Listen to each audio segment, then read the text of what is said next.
Namaste, namaskaram, vanakkam, namo namaha, jai Ganesha. Please visit our website at classicalyoga.org, and there is a donate button if you'd like to help us out.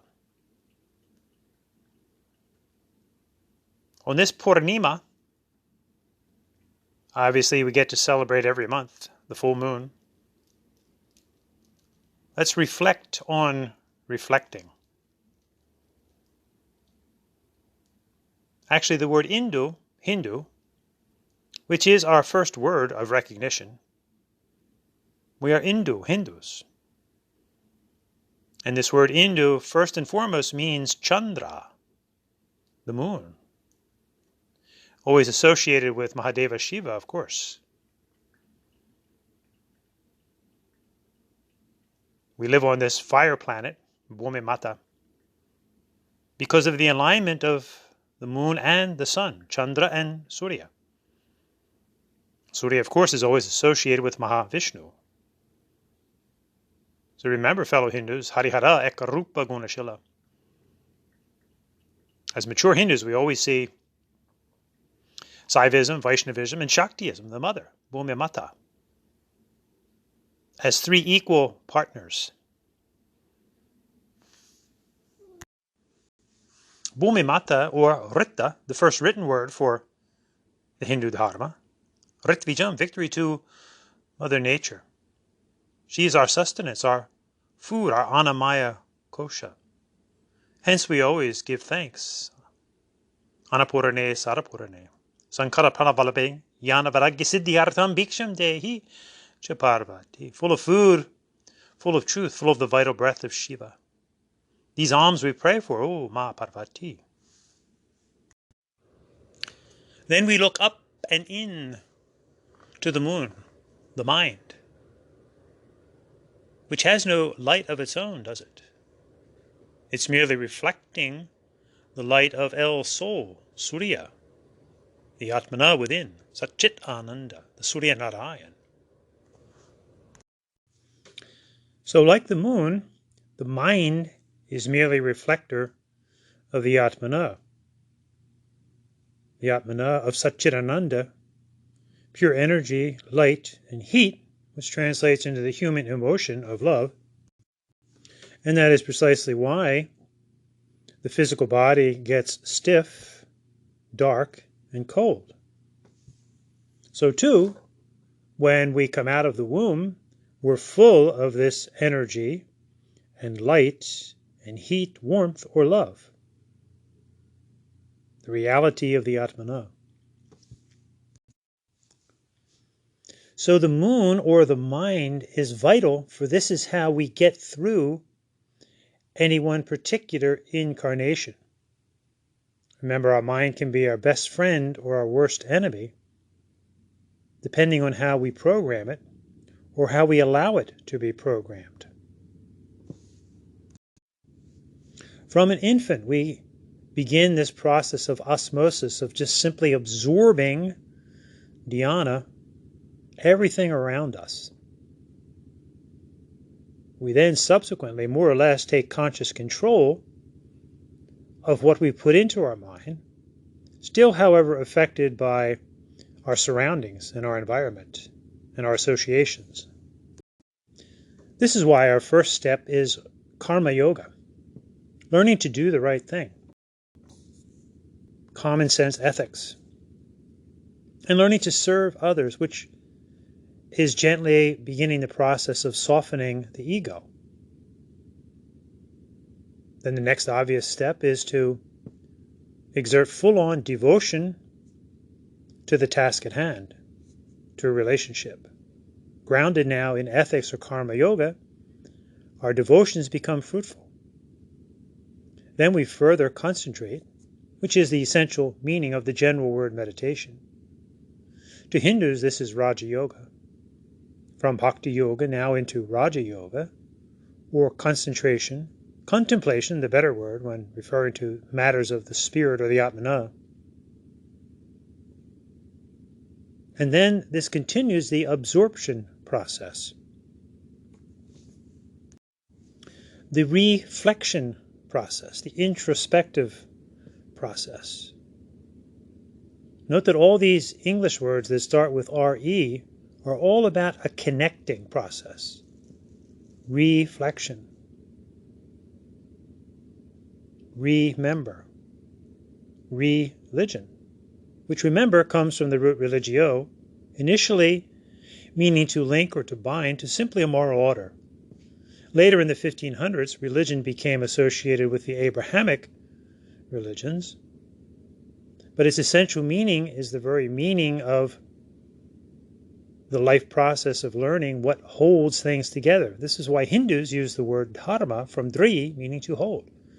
And Hindus also use the word yoga from yuj, to yoke. What is holding dharma, what is yoking yoga, one together? This is specifically the Hindu path. Religion, of course, is a very general term. So in order to reflect or give back to someone or something, this initially means that we must go within and absorb inner reflection. Quite obviously, if we've absorbed very little in life, in other words, if we haven't really taken the time to learn a specific area of life, what can we give back? This is why today's so-called yoga is such a travesty. For in as little as 200 hours, people assume they are now certified professional authoritative yogis able to give back, having never really absorbed much or having absorbed the wrong thing. Remember, though, devotion is the vital ingredient. It's what we're devoted to. We can be devoted to the wrong thing for decades. And in life in general, one can give back, importantly, from living an honest, ethical, a good life. This is primary. Just be a good person, be an honest person, an ethical person. Those in the religious, spiritual realm may become so absorbed in their inner states of consciousness, in spirit beings within, that they give back a tremendous shakti or darshan or power from that. Others may also, or not, have in-depth intellectual studies and give back from those intellectual studies. They may also have some innate devotional experiences or not. A beautiful example of this was in the Ramakrishna order. Ramakrishna was obviously an intense bhakti yogi. His intellect was not very developed as far as intellectual studies, scriptural knowledge. He was basically illiterate. But he drew to him both types. He drew to him those who were just fully immersed in their inner being and devotion, in the devatas, and also the high intellectuals like Swami Vivekananda. But there's another devotee that is often not spoken of.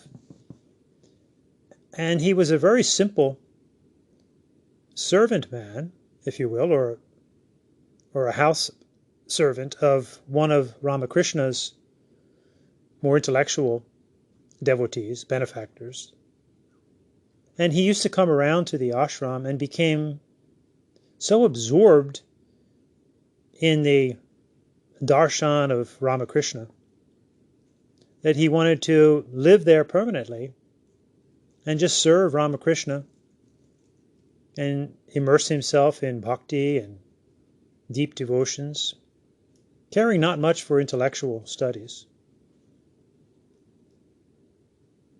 And I believe his name was Rakakrishnam, but everybody simply called him Laddu. And Laddu, of course, is the sweet treat that Ganapati holds. And there's a very touching story about one day Laddu went off at Ramakrishna's request to sit in front of the Shiva Lingam and do his contemplations. Laddu sat there in front of the Shiva Lingam and became so absorbed in the feeling, in the Shakti of Shiva, that his whole body began to sweat as his inner heat increased. Totally absorbed in a deep contemplative state, he felt something fanning him, cooling his body. He slowly opened his eyes and saw Ramakrishna, his guru, standing above him, fanning him. Laddu fell on his face and prostrated. "Oh, Guruji, I should be fanning you. You should not be fanning me." To which Ramakrishna replied, "I'm not fanning you. I'm fanning Shiva." Hence the reason that Indu, Chandra, Siva, Poornima are so intricately connected with the mind is because this mind must be calmed. It must be stilled, full of devotion, absorption,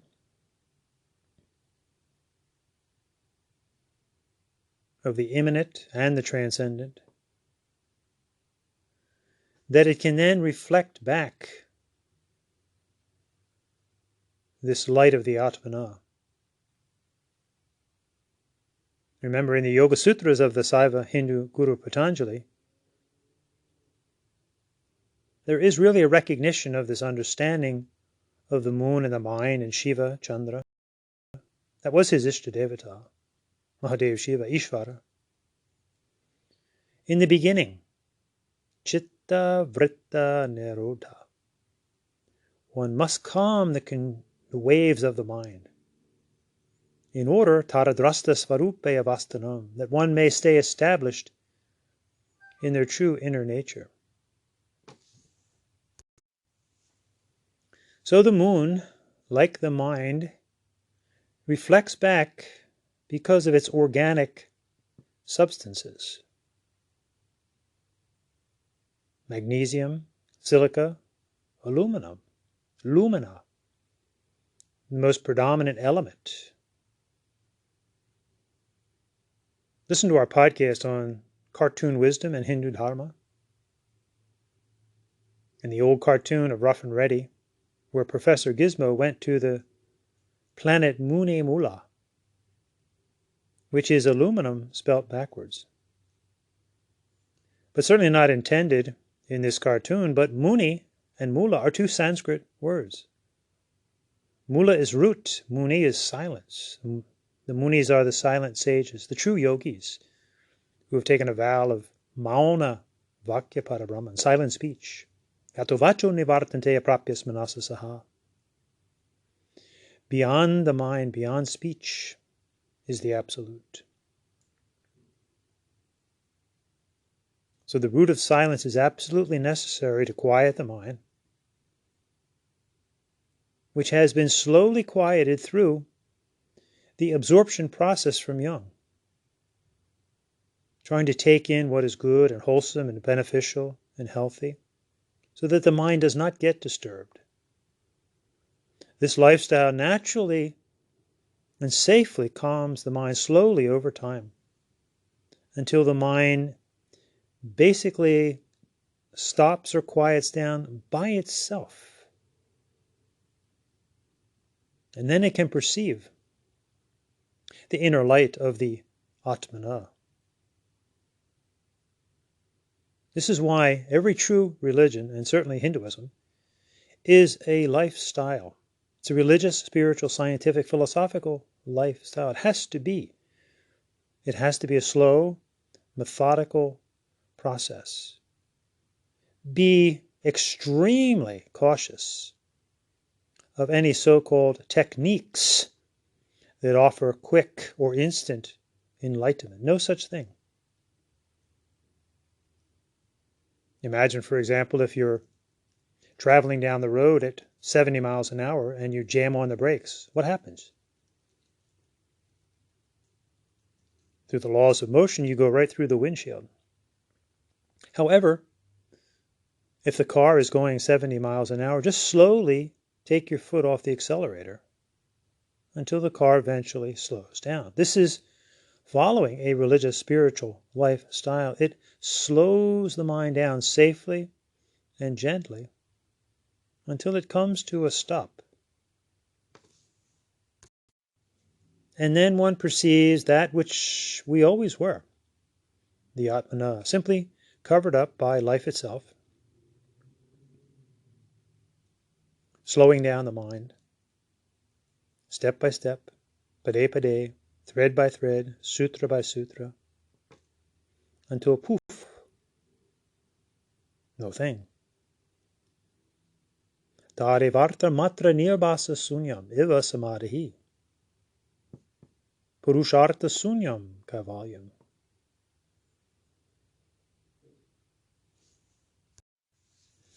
Reflect on reflecting. Go in and in and in. And then go out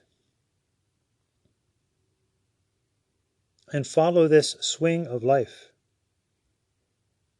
As we go in and we go out, we absorb and then we give back. Take your time. The largest stumbling block on the religious spiritual path is being impatient. Remember the classic story of Indra and Varochana. And Indra studied for 101 years. Obviously over the top, but profound lesson to all of us that be very careful before we start giving back these intimate, deep spiritual teachings and realizations. First, we must have them and absorb them over many decades.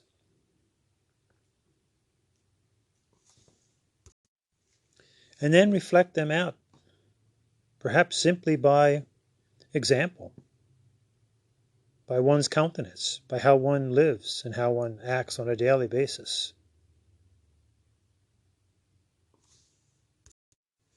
And this is why we humbly pray to go from untruth to truth and admit our ignorance as we move ever more into a more enlightened state of being, never forgetting the immortal nectar of the Atmana that is our essential nature. Asato ma sadgamaya, tamaso ma jyotirgamaya, mrityorma amritam gamaya. Om Shanti, Shanti, Shantihi.